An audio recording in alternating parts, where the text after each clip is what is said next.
do like an anterior through the T-spine with you, which we haven't done super often, but for this one I'd get you to bend both knees up, keep flat. You're gonna give yourself a great big hug, and I'm gonna kind of get under your spine here. Breath in for me. One more.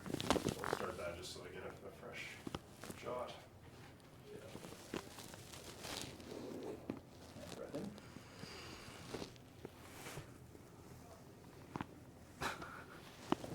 Nice.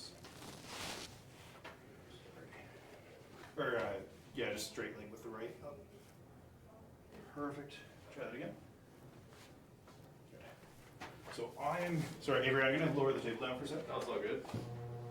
Go for it. Nice. And then I'm gonna get you facing the other way when you're ready.